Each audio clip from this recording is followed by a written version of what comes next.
Okay guys, we're going to talk about internal cardiac epi and internal defib paddles.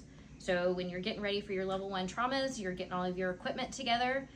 One of the things I would suggest, easiest thing, take the big metal table in the back of the room, take it into the back recess supply room, and you're going to load it up with all your trauma trays. You're going to make sure you include your 2 green trauma trays, your internal defib, your open chest, your closed chest, a couple of atriums, some chest tube setups, so that way you have it all together. Leave it on the bottom shelf of that metal table. When you bring that metal table in, try to leave that top part of the table clear, at least somewhat clear, so if you need it for opening trays and sterile supplies, you have that available. I also suggest that you have a bedside table available, so that way if you need to take a couple of trays, specifically the internal defib and the open chest, put that on the bedside table and wheel it around to the left side for the surgeon so they have it available and easy access without having to move the big table.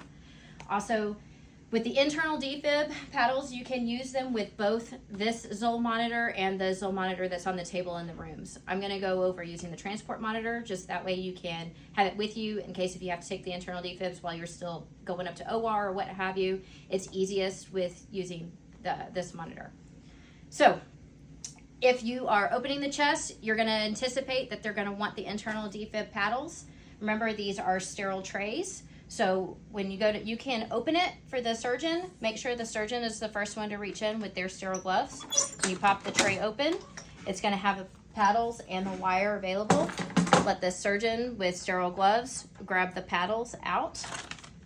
Then once they have their sterile portion, you can grab the end without having to break sterility on the rest of it. After they've already grabbed their part, you can take this here. So you know on the internal defib paddles, there is an actual shock button here on the handpiece for the surgeon to use. When you're going to plug this into the Zoll monitor, it has the protective cover. Take off your protective cover. Look at your landmarks on here.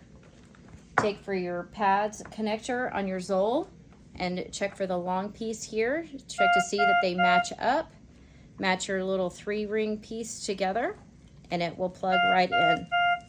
Make sure it's good and connected there. Once that's connected on the long piece, this will acknowledge that you have internal paddles connected up in your top left-hand corner. Once those are connected, you need to make sure and hit the select energy button, not the arrow button, but select energy. When you go to actually hit your energy setting, it will give you it will default to 10 joules. The max it will let you go is 50 joules. When you're doing internal defibrillation, the max you can do is 50. More than that, you will fry the heart. Most of the time, the surgeons will start at 10. Ask them what they want your joules to start at. Have it at that. You're going to hit your charge button. Make sure and tell the room you are charging. The surgeon is the one then that will hit the button to actually shock. Again, just like in regular ACLS, make sure to tell the room. Make sure to tell everybody clear. Those are connected.